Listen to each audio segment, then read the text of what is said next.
Derek Tahara and I sat down with the current Miss California, Kimberly Vernon, a Yonsei on her mother's side, to talk about her multiracial identity and, of course, her Miss California journey.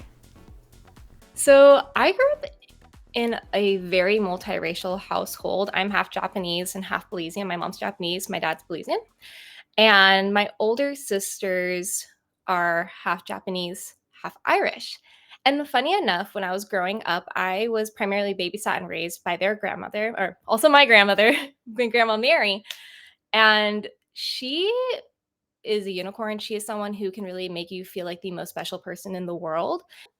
My great grandparents immigrated here from Japan in the early 1900s. And so my grandmother was born here, my mom was born here, and I am of the Yonsei generation. Um, a part of, especially on my grandma's side, of being a Japanese American and our history in this country was being interned when she was a little bit younger than I am. I believe she was 20. She had just become an adult. And then that was when it all happened, and her family were moved over to an internment camp in Utah. And interesting enough, my grandpa, for some reason, didn't have to be interned because he was going to university. So he just went to school in Utah. And then that's how they met. So growing up, I did go to Japanese school for a year, but unfortunately, I started a lot older than my classmates. And so whereas many people who are my age probably started around the age of 5, I started around the age of 10. And so they put me in the teen class when I went to Japanese school at the San Jose Buddhist Temple. And that was a challenge because ended up actually being the youngest amongst my classmates. I was 10 and my classmates were around like 13, 14, 15, 16. Um, and so that was a challenge, but what I loved about going to Japanese school was one of the after school programs that I was a part of.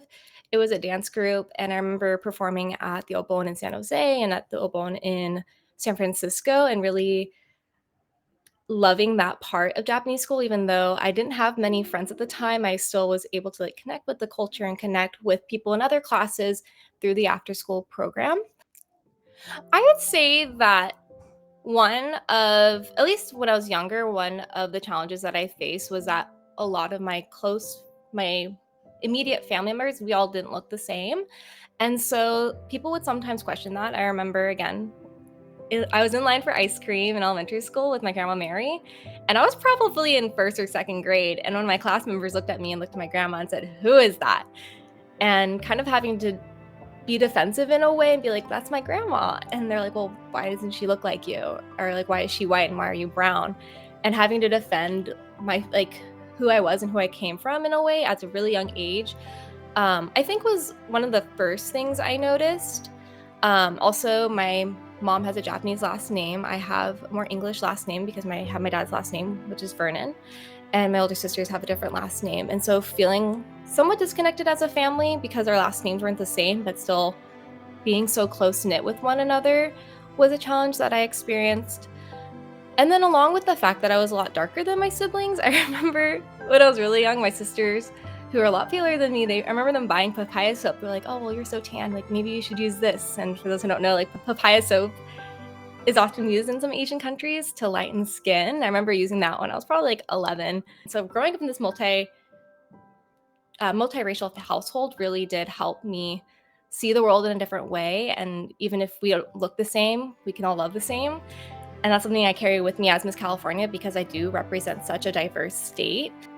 When I was 16 years old, my dance teacher, Miss Linnea, came up to me after class and asked if I would be interested in competing for Miss Santa Clara's Outstanding Teen, which is the teen division for the Miss America opportunity.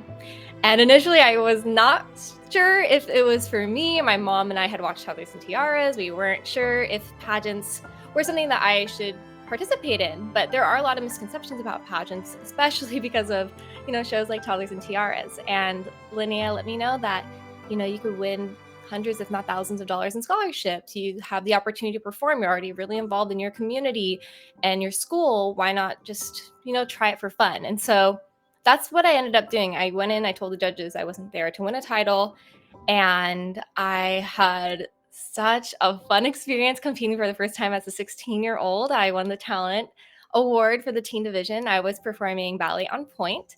And at that same local competition, in the Miss division, Crystal Lee was also a ballerina, and she won the title of Miss Silicon Valley.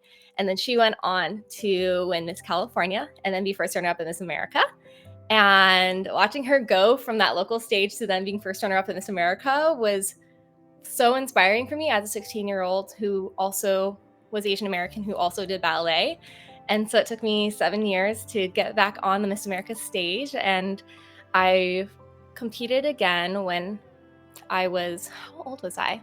I competed again in 2020.